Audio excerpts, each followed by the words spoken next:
All right, Fernal Blessings. We are back with another video. Before I begin, a couple quick announcements. Let me run real quick. Again, this is the last weekend, up until this weekend, Saturday, that you can book a 2024 yearly forecast reading. As of today, which I believe was today the 8th. Yeah, today's the 8th, 7th or the 8th. Well, whatever this Saturday is, which I believe is the 10th. After the 10th, I'm not taking any more bookings for 2024 yearly forecast readings. So if you want to do that, get those in now. Send me an email, khnum19@gmail.com. Put in the subject title of the video, please, 2024 yearly forecast reading, so I could see that clearly and get those booked. Again, things are extremely busy right now, which is great. With spiritual consultations, readings, classes. I'm super busy. So please, with your availability, please give me a weekly availability. Not I'm available Wednesday at 3 o'clock. It doesn't work like that. Okay. Weekly availability plus the day, days, time specific, and time zone you're in. This will speed up the process. This way we don't have to back and forth email. All right. If you're interested in any other reading, shoot me an email. Telepathic demonic reading, Santa Muerte reading, Egyptian oracle reading, deity reading, shadow work reading, or a spiritual consultation, shoot me an email. I'll send you that information. Also, if you want to take the classes that I do offer, the way to do that, go to the official Primordial Chaos Patreon page, patreon.com/Baniti, Baniti tier 3, and that gives you access to the 3 private classes I do every month on Patreon, including the group ritual that we do at the end of the month, all right? Also, when you join, it gives you access to everything in the archives. Not just, you don't just get access from the day you join moving forward. You get access to over 4 years worth of content, ritual work, class work. Everything is archived. You go to the collection sections on my Patreon page. Classes are labeled in numerical order. All the resources, classwork, books, things that we use, everything is there. So if you really want to take your path of self-mastery to that next level, this is the way to do it. I have a bunch of ongoing classes and series with new content constantly being added to the page. And hopefully you join. You'll be able to come into one of the live classes where you can interact with myself and everybody else in the class. So check it out. Patreon.com/Baniti, Baniti tier 3. Check us out on Instagram, Primordial Chaos 9, one word. Check us out also on Facebook, Primordial Chaos 2 words, and the Primordial Chaos TikTok page is up. Slowly but surely adding content to those pages. So check those pages out. Also check out the Primordial Chaos podcast, available on Spotify and all major podcast platforms. All right. Again, the direct link to my email, the direct link to the podcast, the direct link to the social media pages, the direct link to the Primordial Chaos Patreon page. All of those links are in the description box of this video that you are watching right now. All right. So I kind of want to do a continuation, piggyback, whatever you want to call it, off the previous video. Kind of had some more to say, but I was getting a little bit interrupted with some personal stuff. So I want to talk about, with that continuation of the primordial mothers or mother goddesses, I want to talk about the primordial chaotic water goddesses. In a lot of different paths and pantheons, there are a lot of female deities affiliated with the water element. And there's a multitude of reasons for that. So I want to run through some very quickly. Obviously on the occult, a very important one that I mentioned in the previous video, Tiamat, right? Tiamat and the great waters, or the primordial chaotic waters of Tiamat. And if you're familiar with the whole story of Tiamat and Marduk and how she was not killed but slain. And from her being slain, as I said, it produced her demonic children, or replenishing the earth. There's a whole symbolicism in there of the dark womb of the mother, of the dark chaotic abyss, and from, obviously, the motherly energy or motherly nature of natural production also is in there. And there's a lot of occult meanings in the story of Tiamat.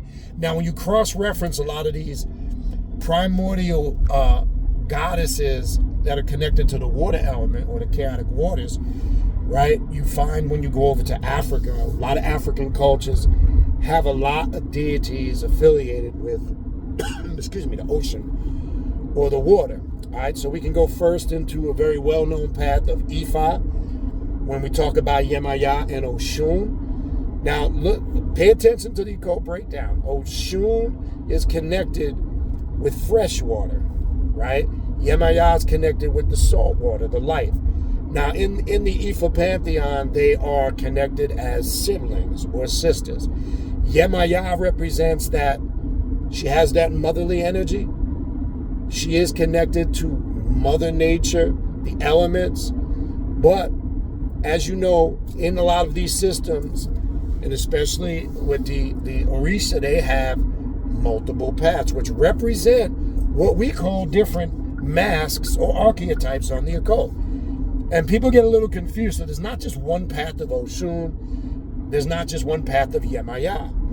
Now, Yemaya, being that motherly figure, she has paths that are very warrior-like in nature, that not talked about enough. But her representation, when you look at it from an esoterical occult breakdown, she represents the salt water, which represents life, which the woman is responsible for creating. Without salt is the savor that gives things life, including the human body. And that's why salt water is very rejuvenating, refreshing, and healing. And it's one of the most natural elements. Natural earth salt combined with earth water is one of the most replenishing and natural healing elements on the planet. That's elementals tied into Yemaya. Now, there's more, but obviously this is a quick video. I'm just running through the basics. Now, Oshun deals with the fresh water. She's birthed from, when you look symbolically and esoterically, from the sea or the salt, because all rivers, she's more propagated, where Yemaya is associated with the ocean, and Oshun is more with fresh water venues like lakes, rivers, ponds, streams. So and all of that is birthed from the great sea or Mother Earth, right? So you also have elements of Oshun, not just connected to or being a water deity or connected just to the water. There's also paths of Oshun where she's found down by the water side or riverside in a very older form as a witch or a sorcerer who likes to work with herbs and different plants and uses her sorcery powers and is a wise elder aspect of Oshun. I know this aspect well because it's the one that I'm connected to, specifically when I was deeply engulfed in the path of Ifa back in the day. So this is a path that it connects the elements of water, fresh water, and it also connects the elements of sorcery, magic, and witchcraft. So there's so many things when you deal with two very well-known goddesses in Ifa, Oshun and Yemaya, but I'm trying to give you more of an esoterical occult breakdown of what they're connected to. So there again, we see the primordial mother. I say prime because they're both connected to the very element that's necessary for existence, that's been present since existence was existence, and even the Bible confirms it. It says God's spirit roamed across the waters of the void and the deep. And these two primordial goddesses are connected to that chaotic water of the primordial deep. You also have another deity in Ifa, depending on tradition, school of thought, perspective, called Olokun. Now, Olokun is you'll see many different depictions. It's a very androgynous energy, but most connected with female. Some say it's dual, it's male and female. It just depends on school of thought, tradition, teacher, and author. But Olokun is the deity of the spirit of the deep sea or the ocean, found at the very deep part of the void and the abyss. Very Tiamat-like energy connected to Olokun, right? And she's connected again to the deep, dark, watery abyss. really we look at that from the occult. She can unlock aspects of your subconscious mind that you've maybe have just blocked out, shut down.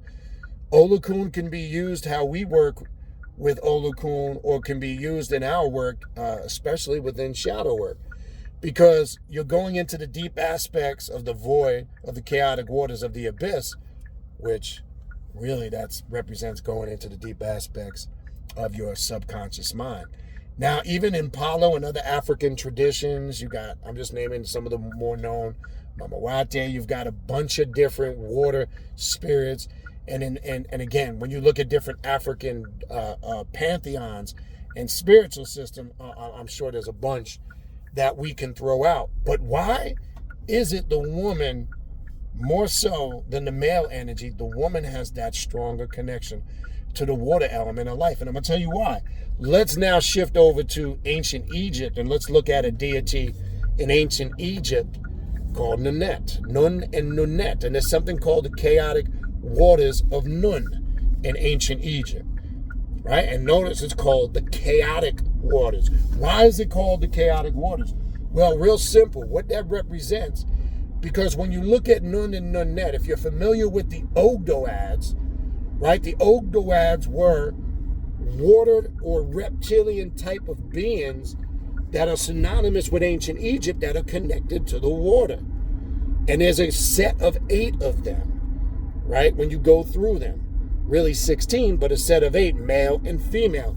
So what you're looking at the divine harmonization of masculine and feminine energy, because the Ogdoad are always represented by a male and a female in pairs, which represents the harmonization of the masculine and feminine. And like I said in a previous video, what I tried to teach, the male and the female must walk side by side in unison. I know there's going to be opposition of opinion to that. You're going to have those supporters. Oh, it's about the female. The female's this, that, the rule of this, that. Oh, the female, blah, blah, blah. Well, let's understand our place too. Like I said before, if somebody broke into your house, not saying a female ain't capable of going down there and handling her business, but if somebody broke into your house and you're in the house with your husband, wouldn't you expect your husband to go down there and check that out? Or maybe both of you go down there and check it out.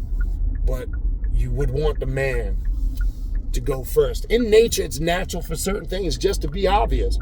Now, there might be somebody have opposition there. No, I'm a female. I'll go down there. I'll handle my door. Okay, well, maybe that's the case. But the point is, if we understand the woman and man must walk side by side with each other, and the man, and just as the woman should have equal input, equal say, and it's supposed to be a union and a partnership. We know that if you understand the whole concept of the clip path with Lilith and Samael. It's not one more than the other. That's the difference of what our path is, as opposed to whether it's a matriarchal spiritual system that's promoting, male chauvinistic domination, or it's just a bunch of bitter-ass women who got done so fucked up by men that everything is the female this, the female that. Again, it's about both of them walking in unison, side by side, together. Okay? You don't have to agree with that. I don't care. But that's what I'm teaching. Because when we both take out our rightful places where we need to, that's when shit's going to really get done. But in Egypt, focus on the 2 Ogdoads called Nun and Nunet, and the chaotic waters of Nun. What that represents, why they call it the chaotic waters of Nun? Because what that really represents is procreation in a water-like or amphibious state before that creation takes on a physical human form. What am I talking about? When the man ejaculates into the female, right, there's a bunch of sperm cells that race, or eggs that race to get to the ovum of the female. And not all of them get into the ovaries, right? There's a chaotic race, and only some of those sperm cells make it. So they call it the chaotic waters of Nun because if you ever seen photos of this on a camera, they look like little tadpoles swimming super fast. If you've ever seen any scientific videos of sperm after it ejaculates into the female, and it shows them all little tadpole-like things racing to the ovaries of the female. Okay? So it's the chaotic waters of noon. Because in that chaos is where life begins. Begins in the sense of its origin. Okay? Not begins in the sense like there's a time frame of beginning and an end, but a starting point of the existence on this plane or this realm. Okay? And then as we know, there's the science with the divine. So much shit, man. So much shit, people, they don't tell you. There's a science with the 9. Then, all of us, yes, you men, you lived in that tadpole amphibious state until you started to take shape and form, but you lived in a chaotic, watery abyss for 9 months before you proceeded out of the womb of the female. Yes, you did. You lived in that womb for 9 months in that chaotic water. So you lived in the chaotic waters of noon before you even set foot and entered this realm. And you had to enter through the vaginal canal of the female. Right? Hence we talk about the cave of Lilith, the womb of Lilith. Right? The womb of Tiamat. All these things that we talk about. Right? So there's the connection in Egypt. There's the connection in Africa. There's connection in all parts of the world, connecting the stories of these primordial water goddesses. Right? Water is life. The woman represents life, creation. That's what makes her unique. Through her, life is birthed. This is just common sense, people. Okay? And this is why on our path, the woman is held in such high esteem. This is why we have so many archetypes and goddesses that are held on a very high level in esteem. And some so, in some cases, more so than the male archetypes. That's right. Okay? Now look at the function and aspect of Lilith. You'll look at it differently. Look at the function and aspect of Hecate or Hecate, etc. You're not going to look at it the same way. Trust me when I tell you. You won't look at it the same way, okay? It's going to take on a whole different form. So my whole point to piggyback off the first video was to make it clear, okay? Here we are again, where we see the divine feminine energy connected to that primordial, chaotic, or chaos existence. There's no getting around it, people. And when you look at a lot of these female deities, right? As I said, we're working with one throughout the entire year called Orzili Dantor. Right? Even in the Voodoo aspects, whether it's Orzili Dantor, Orzili Frida Dahomey, right? Where there's a synchronization there, which some would say an Ifa with Oshun and Yemaya and water deities. Right? Dambala Widu, right? All of these, there are some male ones there too, but it's more prominent amongst the female. And they have a more prominent role in creation and existence. Right? It always goes back to the primordial mother. Okay? So this is important for us to understand because, as I said in the first video, look, I hope by now people have learned, stop trying to identify these deities, gods, and goddesses with your weak mortal mindset because you need a time frame to soothe your ego and make you feel comfortable. I mean, like I say, I've heard so much stupid shit over the years where people get stuck in a certain period of history and they think they've explained it or they think they understand it. As I said in the previous video, they take Lilith and correlate her foundation and origin or beginnings exclusively with Hebrew mysticism and in the Garden of Eden. And no, people, don't do that. Because by doing that, you're going to make a huge mistake. You're going to create a lot more confusion. And you're not going to get the full understanding or spectrum of things. Just that's not how it works. Okay? So, in your work with feminine archetypes, right? Be very observant because remember, an archetype when you break down what an archetype is, you're tapping into the different aspects of consciousness and elements that are represented in that archetype. That's what an archetype is, right? So when you're trying to design ritual work, it's real simple if you understand the archetype and what that deity represents. That's why sometimes it baffles me when people say, I'm confused. I don't know where I should start, what I should do. How do I create a ritual to work with this deity? I try to look at it with an open, broad perspective. I try not to think everybody's going to think and feel exactly the way, that I'm seeing it or feeling it, but I would think some things are common sense, right? So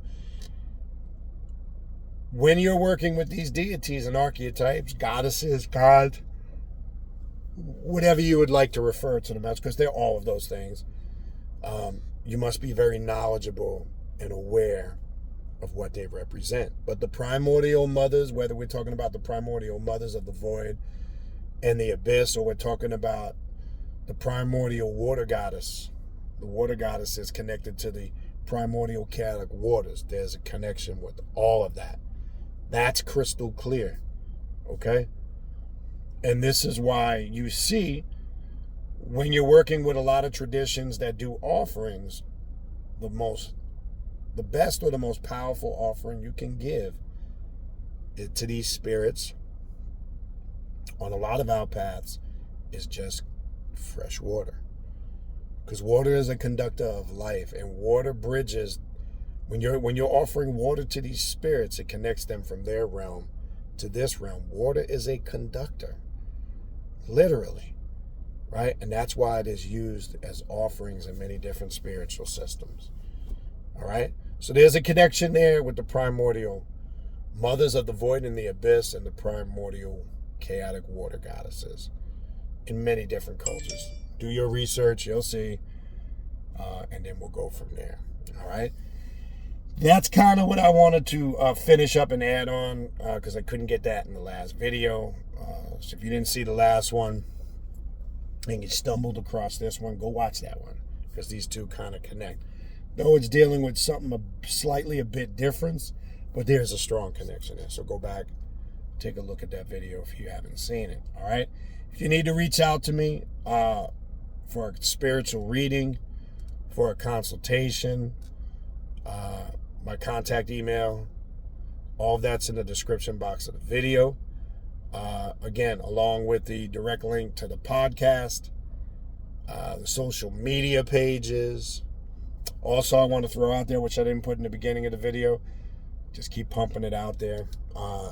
7th annual Journey of the Black Adept Conference, October 2024. That'll be in October, 3rd or 4th week in October. Mark your calendars for that.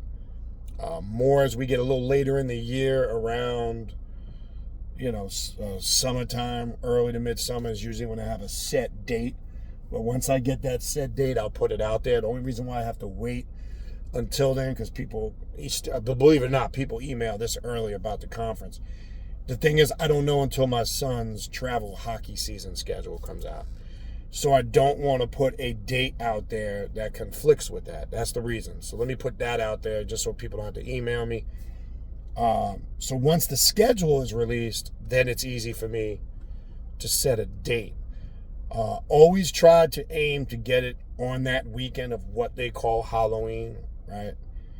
Last year we had to do it a week before due to the schedule. So if there's nothing close to whatever that falls on, I know it falls in, I think, in the early to midpoint of the week, we'll try to get it that weekend, right?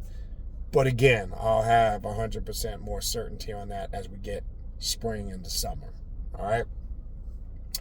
So anyway, the direct link to the Primordial Chaos podcast, along with my contact email address, the links to the social media pages, Primordial Chaos on TikTok, Primordial Chaos on Facebook, Primordial Chaos 9 on Instagram, the direct link to the Primordial Chaos Patreon page to sign up for classes, along with my contact email address to book a reading or a consultation. All that's in the description box of this video that you're watching right now. All right, that's going to do it for me. I'm out of here. Infernal blessings.